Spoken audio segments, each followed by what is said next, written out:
What's up, YouTube? I decided to make a knife collection video. Better late than never, I guess, since it seems everybody's moved on to Instagram and other forms of social media. I guess we'll jump right into it. You probably think this is a Pelican case, but it's actually an HPRC case. It stands for High Performance Resin Cases. They're made in Italy. This one happens to be the 2700 model. Alright, we'll just get right into it. Top left corner over here, we have a Spyderco Tenacious. I call this one my experimental knife. The first time I wanted to try something on a knife, for example stone washing, acid etching, modifying scale, or heat coloring liners, I did it to this knife first, and this is the result. It's a really amateur job. You can see the dried glue on the scales, but it's never leaving my collection anyway, so it doesn't matter. Next we have Spyderco Sage 1, carbon fiber laminate scales, CPM S30V. Classic knife. I've had this knife for a while, and for a long time this was my most expensive knife. And as you other knife collectors know, it never lasts that long. Here we have Delica Damascus. Beautiful blade on there. It still has the same VG10 core as the standard Delicas, but there's just a slightly more dressy version with the titanium frame. I just have a low-riding titanium clip on there as well. There you go. And we have the Spyderco Gale Bradley and CPM M4. Kind of like a slicer grind on there. Very sharp knife, as with all Spydercos. Thick liners and extremely smooth.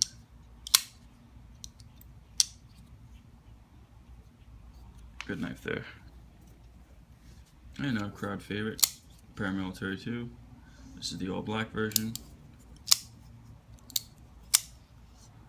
CPM S30V again.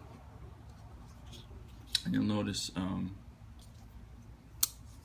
anytime I really like a knife, I'll put a low riding clip on it, because they're the ones I carry the most. This one's just a black titanium one. That's the Paramilitary 2. Next to that we have Spyderco Southern. Spyderco's first flipper. Amazing knife. Great action on there. CTS 204P over here. Excellent steel. Excellent design. Great knife overall. And we come over here. My Benchmade Mini Onslaught. And 154 cm. Bob Lum design. I love the design of this knife. Nice and thin blade, slices really well. Smooth G10 handles. I just hate the pocket clip on here. If any knife modifiers out there were to make a aftermarket pocket clip for this knife, I guarantee you would make a lot of sales. I know I'd buy one. It's the Mini Onslaught. And we have the 940 in S30V Osborne design. Green aluminum scales, axis lock, and again a low riding titanium clip on there. One of my favorite EDCs. These aren't the permanent spots for these, I just put them in there as placeholders for now.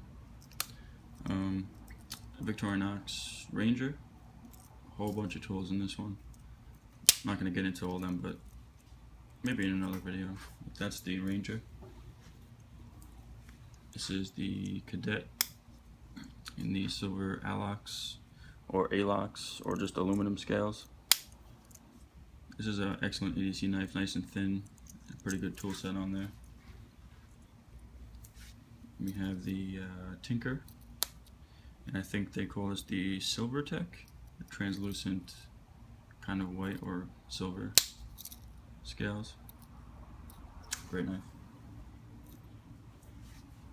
And here is the Compact. Excellent EDC. Has a blade, bottle opener, and scissors. Very useful tools.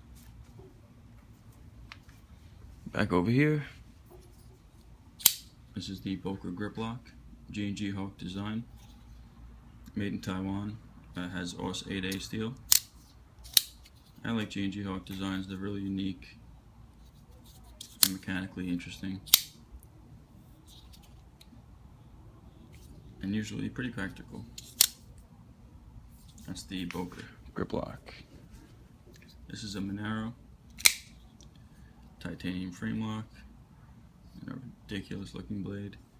I used to have quite a few Bokers, but I sold them all off. Most of them were made in China and had iffy quality, but this one remained simply because it was a gift from my girlfriend. That's the Monero. An American classic, Buck 110. Everyone's either owned this knife before or heard of it or still own it. That's the case with mine. I've had an older one a while ago, but I lost it, and this one's maybe a year old, and I gotta say they don't make them like they used to, but it's still a classic. Still deserves a place in the collection. This is a Buck Vantage Pro S30V with the Boss heat treat. This is one of the earlier ones. I bought this knife as soon as it came out, and it has up and down play and a crazy off-centered blade, but it still functions. So this is the Marksman 154 cm, another G&G Hawk collab. Again with the Boss heat treat. This knife's underrated in my opinion. People may not like the locking mechanism, but once you get used to it, it's actually quite fun to play with. And it's very strong, very solid knife. This one happens to be on bearings, flips open great, pretty comfortable too. That's the Marksman. This is the Cold Steel Mini AK-47. I just stripped the coating off the blade, and I took the pocket clip off because it is small enough to just slip in your pocket. I tend to favor smaller knives. I had a Recon 1, but they're just way too big for me to carry. I use my knives for just everyday cutting tasks, so there's no reason to carry a big, overbuilt folder or anything like that. Next one is the Kershaw Blur. I've never been a fan of the Blur because of the recurve blades, and I don't really like spring-assisted knives. But when I saw this one in the plain edge Tonto and in BDZ one, I never had experience with that steel, so I decided to try it out. And they do have, semi-functioning detents, so I took the torsion bar out, and I kind of like it. Very, very ergonomic, very good grip. That's my Blur. Next, another G&G Hawk design, the Kershaw Ram. This, I don't know why they discontinued this knife. This is a great design. As with most of their knives, the play value, I could play with this knife all day. Flips open great. It's very thin, so it's very sharp. This one's actually a Blem, but there's nothing mechanically wrong with it. I think there was just a couple marks on the scale, but I love this knife. Come over here into the ZTs. This is a 0550. I just have a Bullet Beads lock bar stabilizer on there. Second gen, I believe, S35 VN. You'll see this aftermarket scale on there. It's kind of like a Punisher themed. A guy out in, I think, Lithuania makes these. I'll put a link in the description if I can. Next is the 801 Rexford design. One of the best flippers out there for the money. Titanium frame lock. This one's completely stock, but I still love it. Haven't experienced any problems with the edge yet, but we'll see. Haven't used it all that much. And the knife I waited 5 months for, the ZT 0562. Yes, CF. This one's with the CTS 204P, because by the time the M390s were put on the shelves, they were sold out immediately. So I had to wait a few months for this one to come around. And I'm glad I got my hands on one, because this is an excellent knife. Slicer grind, Hinderer design. And I love the clip on there. Very similar to a Hinderer clip, but it's low riding, so fantastic. Alright. This is my first Emerson knife. It's the Horseman. I'm not really into, tactical knives. Like I said, I just use knife for simple everyday cutting tasks, but I gotta admit, when I know I'm gonna be in like a rough neighborhood or something, these are the knives I gravitate towards. But they can be used for EDC. I'm very comfortable. I just have a bullet thumb disc on there. Give it a little extra character. Yeah, I like it. And then I have a mini CQC 15. I said before I wasn't really a fan of recurves. Here I am being a hypocrite. I just love the look of this blade. I think it's gorgeous. The two-tone and kind of like a recurve Tanto. And then I have a Pete Gray thumb disc on there with the double rifle knurling.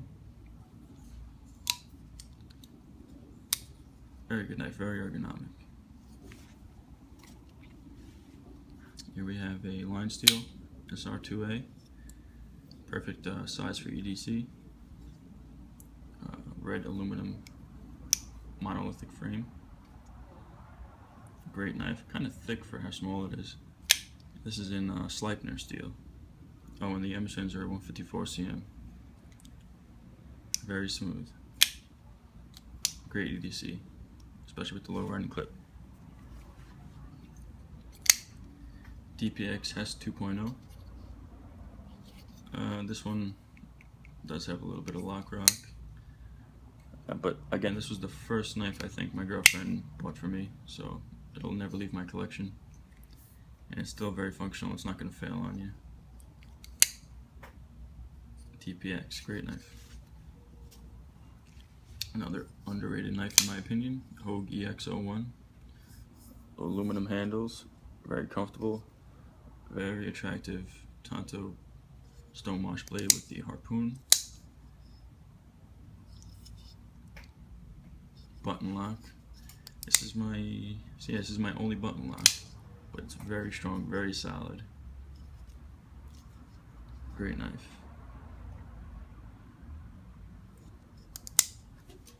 Not really a fan of the secondary lock, but that's alright. And this is the EX02.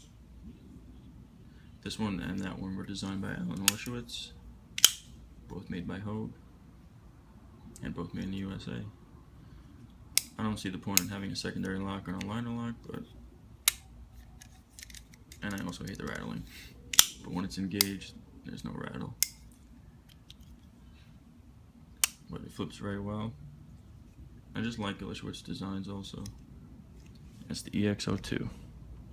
Sorry for shaking this tripod. Here is the Quartermaster QTR6. Extremely heavy knife. Stainless steel frame lock. They made their efforts to lighten it, but it's still, I forget, I want to say 8 ounces or above. But out of all their lineup, at least at the time, this was one of their most EDC-able knives that they had. I've never taken it apart to oil it or anything, but you can get it to flip alright. Very chunky blade. That's the QTR6. Here's the John Greco Falcon Folder. Carbon steel blade and frame.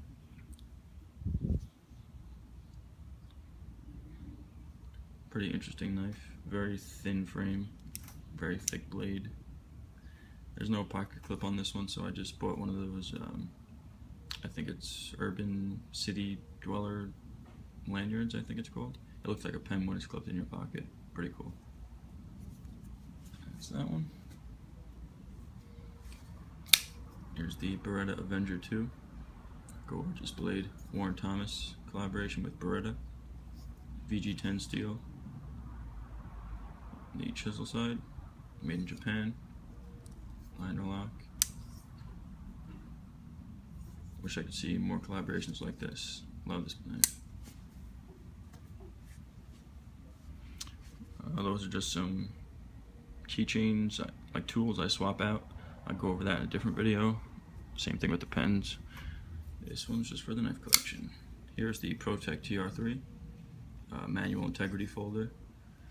Excellent knife. It's not really a poor man's Sebenza, but I would say a less rich man's Sebenza. Titanium frame lock, S35VN steel on there, kind of two-tone. Good lockup, good centering, and makes great noises. Really enjoy that knife. Here's a Todd Begg Mini Glimpse friction folder. I like the design of this knife. Ergonomics are pretty good. Good size for EDC. The whole point of a friction folder is to have friction, and this one is a little bit too smooth. But I tried adjusting the pivot, but it just spins freely. I guess it's Loctited. I'll have to send it in, but I just like it so much. It's the Mini Glimpse. This is the what is this? Michael Morris friction folder. I love this knife. This is one of my first customs. Born on February 27th. Just great craftsmanship, great design. Got the bottle opener on the end of the tang there. And again, a great size for EDC. Slip that right in your pocket. Good knife. Similar, we have the Fellholter Fricky folder. You could slip this in your change pocket in your jeans and forget it's there completely. Moorcliffe blade or modified sheep's foot. The Monkey Edge exclusive with the frag scales. And again, a bottle opener on the end of the tang. Great knife there.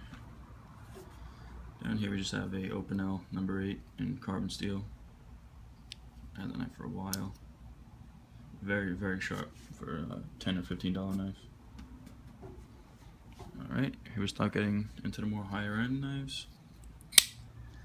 Brass Blades Mini Division in G10, and I believe D2. I think I was missing the steel on a couple of those, but whatever.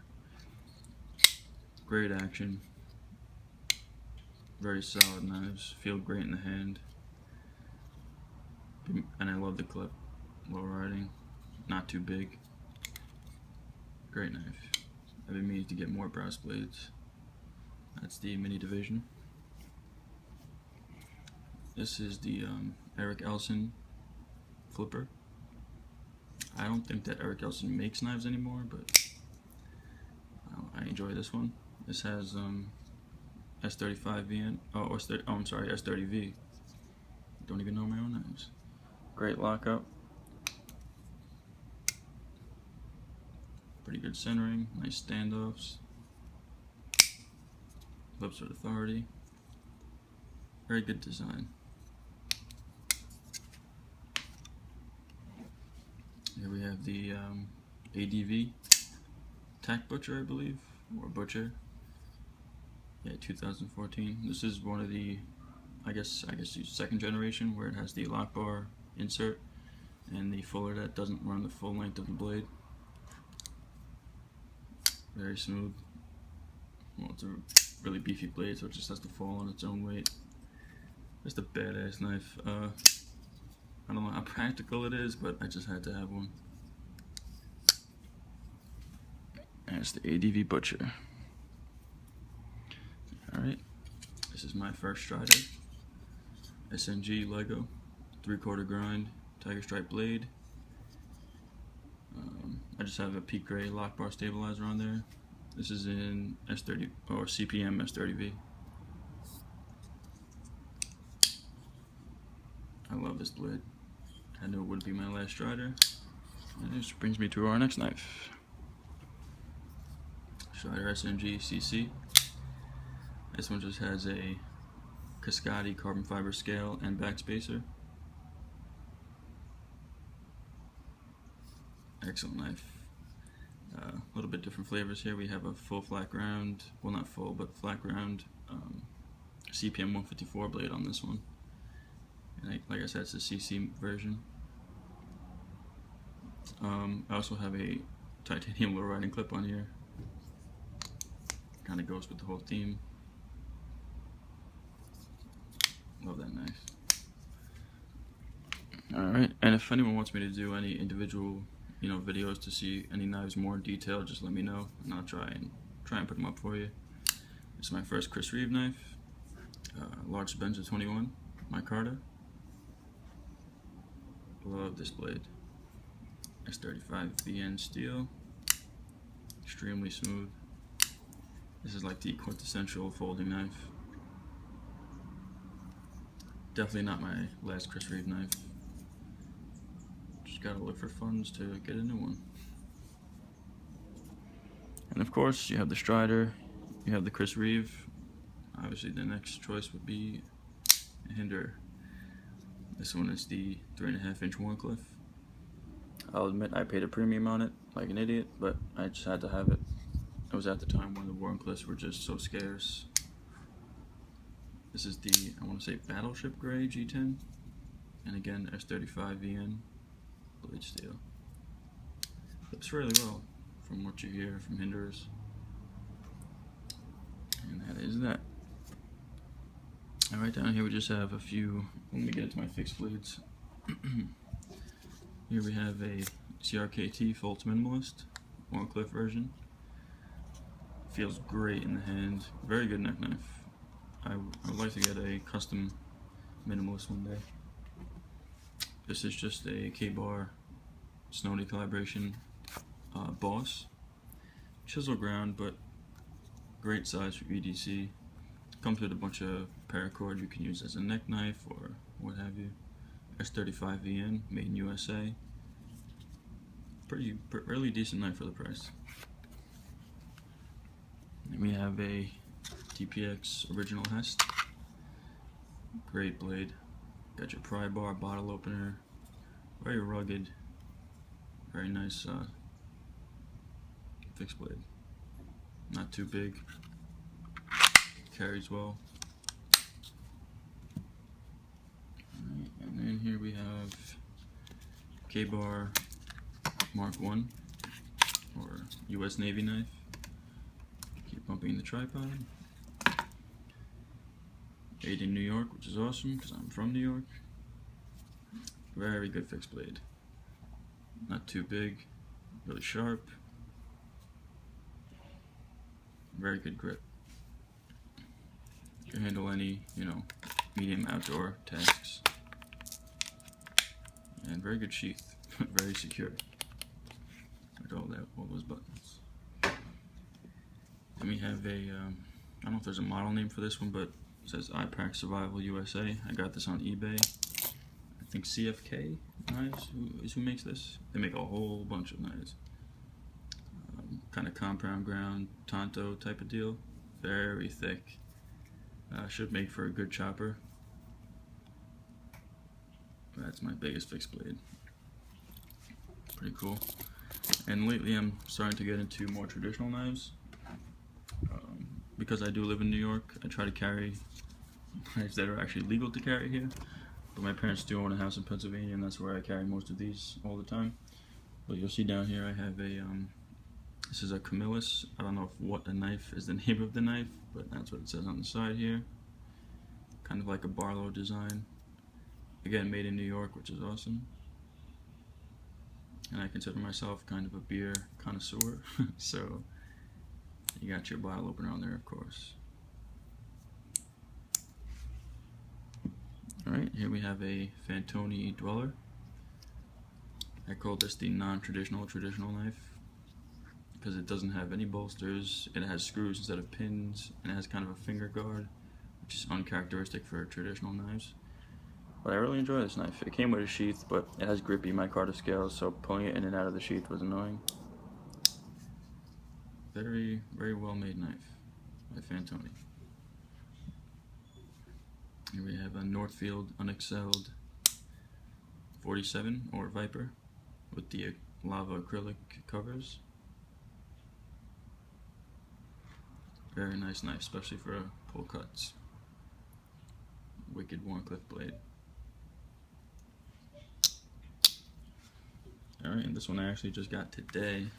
I haven't decided if I'm going to carry it in this, leather sheath or not, but it's the Northwoods Indian River Jack. Very good walk and talk and snap. I could be wrong, but I think that these are in CPM 154, and using a modern steel on traditional knives is obviously very popular because these knives sell out pretty quickly. I do really like it as a first impressions with the blue camel bone covers. Okay. Alright, so I may do a separate video on a few of these knives that you see here, or maybe even on the case. If you guys have any requests, please let me know, and thanks for watching. See you on the next one.